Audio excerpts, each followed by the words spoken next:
company like BSNL, and that's part of your capex budget as well, where you have put in a substantial amount of money, losses amounting to in excess of 43,000 crore rupees over the last 5 years. I mean, what is the approach now on things like MTNL, on companies like BSNL, Mr. Somnathan?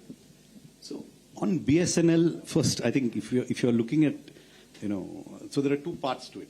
Why do we run BSNL? I'll come to that. But if you're looking at raising revenues by selling BSNL, I think if you sell a company with a negative net worth, you're not likely to raise much. No, fair enough. But the argument for Air India was the same, that we don't want to keep putting good money into bad.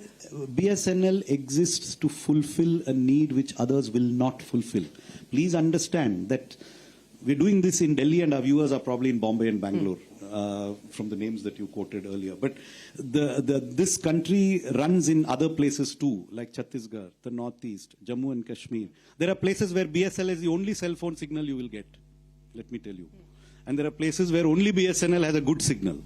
And these are many parts of the country, because these are parts of the country where the private telecom industry doesn't see enough attraction to actually build up a network.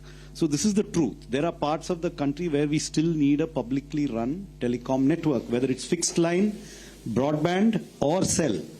And so we are not yet at the point where we don't need a BSNL. So let's understand, there is a universal service obligation. Yeah. The government wants universal service. We want it in remote villages in the Northeast. We want it in the remote parts of Ladakh. We want it in the remote parts of the Kashmir Valley. And we want it in the left-wing extremist affected parts of Chhattisgarh. BSNL is present, and BSNL needs to be present. So they still have a case to operate. And the other thing is, we have also made BSNL a crucible for the first indigenous advanced telecom technology in 4G, which has been developed indigenously through CDOT. So there is a necessity for BSNL. We are using that necessity also as an opportunity to help us build indigenous telecom technology, which very few countries possess. So the investment in BSNL has strategic considerations and is not done on a purely commercial basis. But fair point. I get the argument that you're making. So where else do you believe there is a strategic consideration that the government must consider, and where do you believe that the government could look at a much more commercial consideration and take the step forward as far as disinvestment is concerned, or is that not there are many areas where a commercial consideration could lead to privatization or disinvestment. And I'm, as my colleague Mr. Pandey has repeatedly been saying, they are not off the table at all.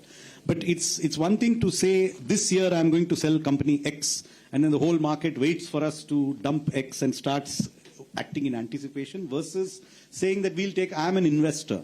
I have a portfolio of securities that I own. Some I'll continue to be majority owner in. Some I'll continue to be minority owner in. Some I'll dilute my majority stake. Some I will do nothing and collect dividends.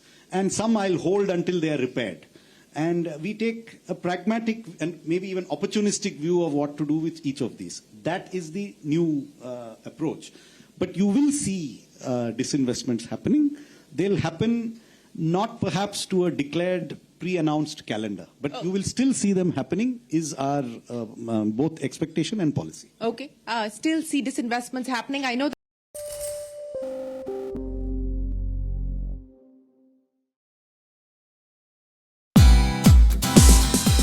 Thank you for watching CNBC TV 18. For all our top stories and news updates, follow us on our social media platforms.